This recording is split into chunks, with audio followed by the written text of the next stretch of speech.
maître de la mer. Il est tellement beau, ce bateau.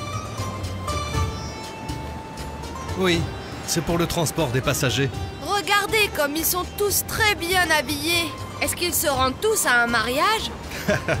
Un mariage? En pleine mer? Bien sûr que non, ce sont des vêtements de voyage. Ils portent des vêtements beaucoup plus élégants pour les mariages. Il y a des vêtements plus chics que ça? Ne les montre pas du doigt comme ça. Lève plutôt la main pour les saluer, comme moi. Pourquoi vous n'avez pas un bateau aussi grand et aussi beau que celui-là? C'est un bateau pour transporter les passagers. Le mien est pour le transport des marchandises. Il n'a pas besoin de toutes ces décorations et de tous ces équipements. Quand je serai grand, je choisirai un bateau de transport de passagers. On est tout proche du port de Beyrouth. Dis à Loulou et Morgane de se préparer à débarquer.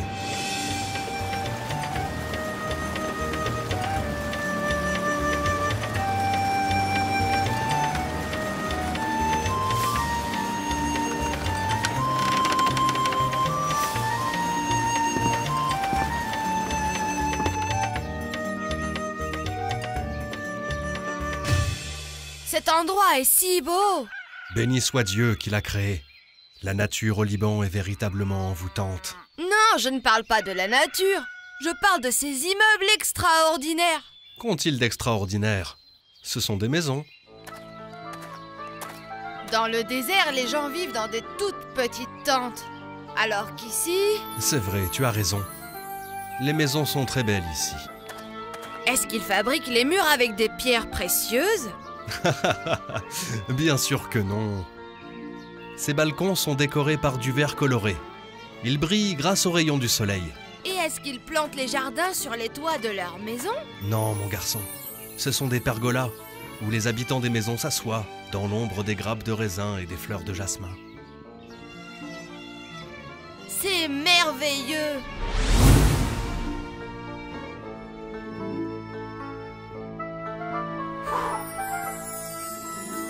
Je n'ai jamais dormi de toute ma vie sur un haut plateau comme ça. Ce n'est pas un plateau, c'est un lit. Les gens de la ville l'utilisent. Moi, je préfère dormir sur les planches de bois dans mon bateau. Vraiment? Ces coussins sont très doux et soyeux. Quelle belle vie de rêve! À ce que je vois, tu es impressionné par les apparences, beaucoup plus qu'il ne le faut, Ziad. J'aimerais avoir une vie luxueuse et heureuse comme celle-là. Le bonheur, mon garçon, ça dépend de l'intérieur des gens et non pas de l'extérieur. Je comprends pas. Eh bien, pour être heureux, il faut que tu sois satisfait et croyant en ce que Dieu t'a réservé. Il y a beaucoup de gens riches qui sont tristes. C'est impossible, capitaine. Comment l'argent peut-il causer le malheur? Tu ne connais pas l'histoire de Karun, qui était l'homme le plus riche sur Terre? Non.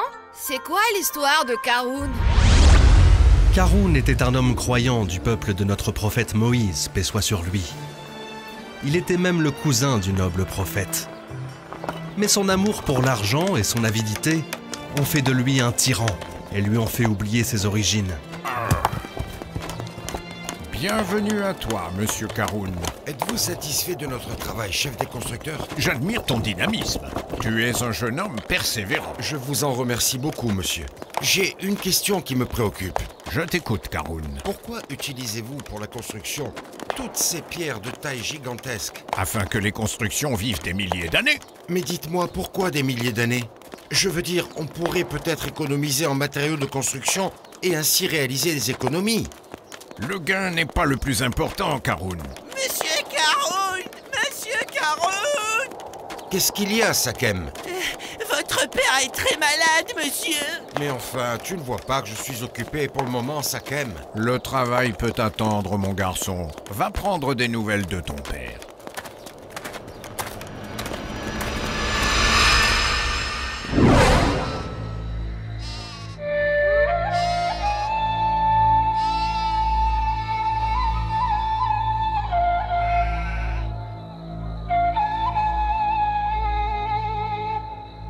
M'as-tu apporté les médicaments, mon fils? J'ai oublié, papa. J'ai beaucoup de choses à faire en ce moment. Comme tu le sais, Mais je n'oublierai pas. Je n'oublierai pas la prochaine fois. Je ne pense pas. qu'il y aura une prochaine fois. Écoute-moi bien, mon fils. Je t'écoute, papa. Dis-moi, as-tu caché un trésor quelque part? Non, Karun. Malheureusement, je ne possède rien d'autre qu'un troupeau de moutons. Ce dont je voudrais te parler est beaucoup plus important que l'argent. Plus important que l'argent. Eh bien, vas-y, dis-moi, je t'écoute. Ton cousin, Moïse. Tu sais bien qu'il s'est échappé de la ville après avoir tué un homme, enfin, papa. Il l'a tué accidentellement. Il n'en avait pas l'intention. Et dis-moi, que voudrais-tu que je fasse pour lui? Je veux que tu sois pour lui un frère tendre. Je veux que vous puissiez compter l'un sur l'autre. Car cette vie, mon garçon, ne durera pour personne. D'accord, papa. Mais tu en es bien sûr, papa, que tu n'as rien mis de côté pour le futur? Dis-moi. Papa! Papa!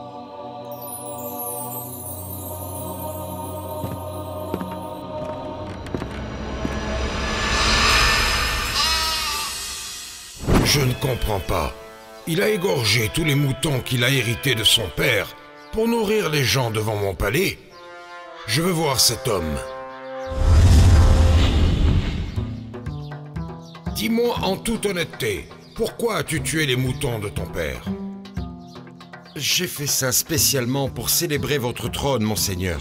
Tu célèbres aujourd'hui alors que ton père vient juste de mourir? Mais le pharaon est la chose la plus importante que nos pères, que nos mères et que nous-mêmes, monsieur. Ah, mais tu n'es pas triste pour la mort de ton père? Comment être triste alors que nous célébrons le trône du pharaon, le trône de notre majestueux pharaon? Ça suffit, debout. Est-ce que tu aurais par hasard quelque chose à me demander? En effet, monseigneur. Ne vous l'ai-je pas dit, Majesté? La vérité va se révéler à présent. Tais-toi, Aman. Parle, Karun. Qu'as-tu à me demander? En fait, je voudrais vous demander, monseigneur, je vous supplie, votre majesté, de me laisser combattre vos ennemis qui vous ont désobéi et se sont échappés dans les montagnes. C'est d'accord. Considère que toutes ces montagnes sont à toi. Cherche-y mes ennemis, comme tu le souhaites, et tue-les tous. Merci, votre majesté.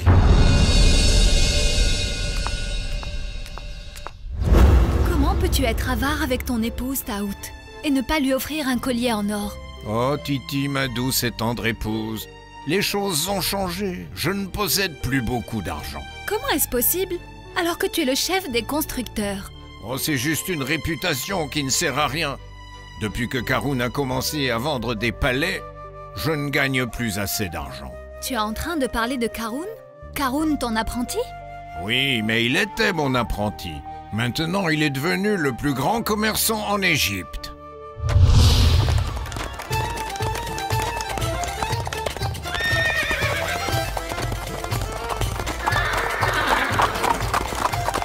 Est-ce que tu crois vraiment que toutes ces montagnes sont à toi?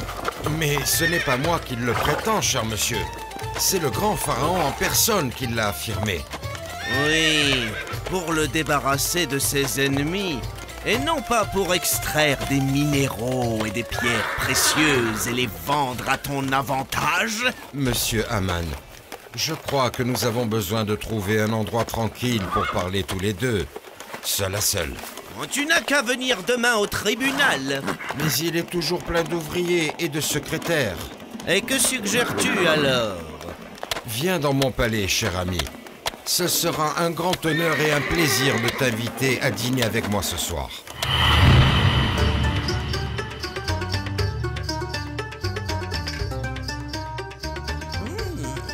C'est vraiment délicieux. Monsieur, il faut absolument que vous goûtiez à ce poisson.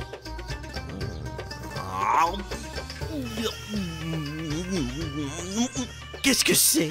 C'est incroyable! J'ai trouvé une bague en or dans ce poisson.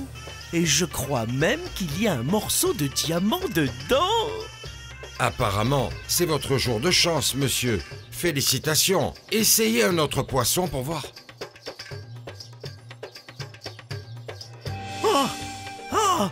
Une autre bague à l'intérieur de ce poisson. Quelle coïncidence! Nous parlions donc du problème de ces montagnes. Les montagnes. Oh, tu veux parler des montagnes que tu possèdes selon les ordres de Pharaon, hein? Que veux-tu dire à ce sujet? Rien du tout, cher ami. Continuez de vous régaler avec ces délicieux poissons. Oh, mon estomac est plein. Je n'en peux plus.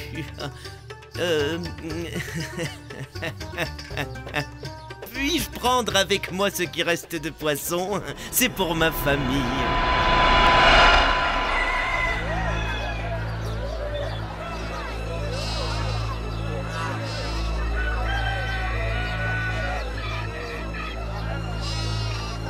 À combien le poisson?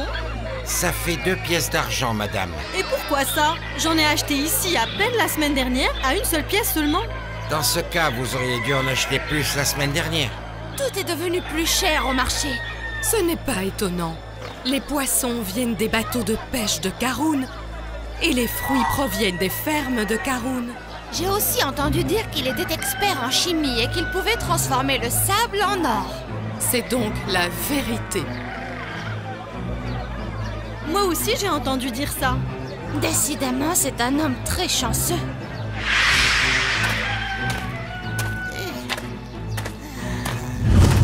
C'est ce que j'ai entendu dire, monsieur. C'est une sacrée rumeur.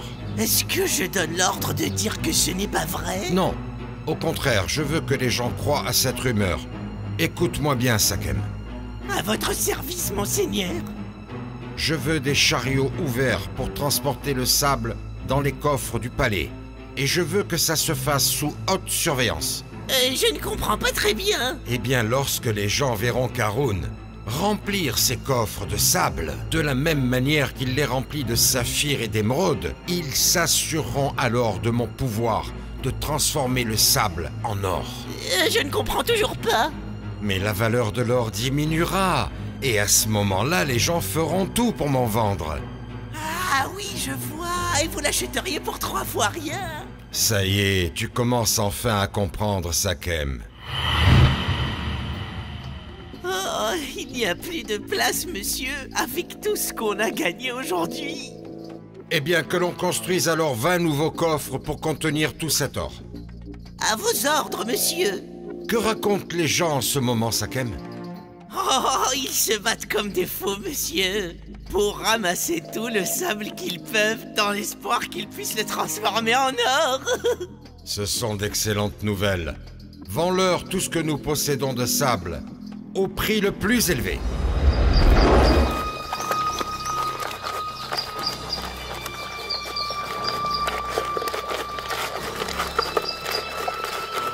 Arrêtez-vous, porteur de clés.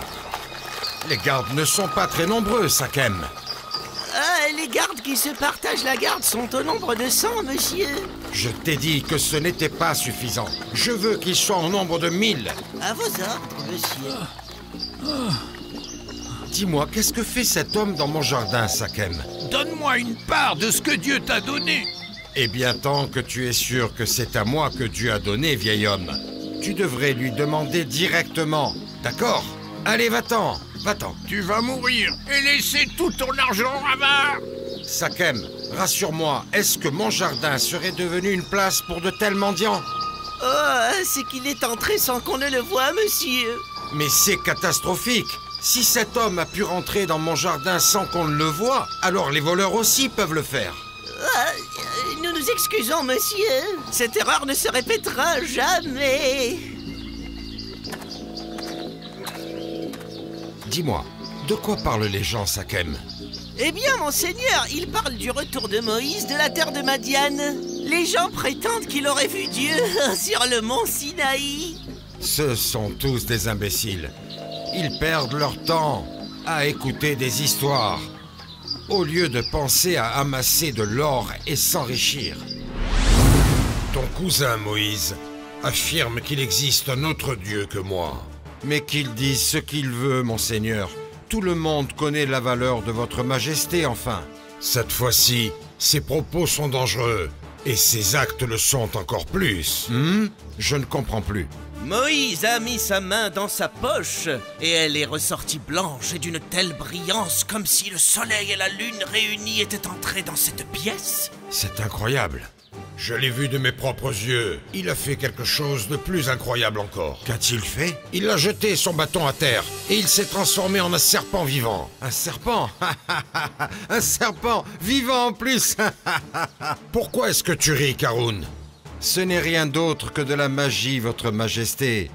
J'ai eu l'occasion de voir bien des choses similaires lors de mes voyages. Tu crois vraiment que ce n'est que de la magie? Absolument, votre majesté. Moïse est un magicien, un menteur. Au nom d'Allah, le tout miséricordieux, le très miséricordieux. Et nous avions envoyé Moïse avec nos miracles et une autorité incontestable à Pharaon et ses notables. Mais ils suivirent l'ordre de Pharaon, bien que l'ordre de Pharaon n'avait rien de sensé. Allah le majestueux a dit vrai. Est-ce que Karun était contre son cousin le prophète? C'est sa vanité et son avidité pour l'argent, mon garçon, qui ont fini par le rendre comme ça. Et que s'est-il passé ensuite? Et il s'est passé beaucoup de choses. Mais il est temps de dormir maintenant, mon garçon. D'accord, alors je dormirai en rêvant du trésor de Karun. Oh Allah, que ton nom illumine nos cœurs. Et enrichis-nous par ta générosité et ta grandeur.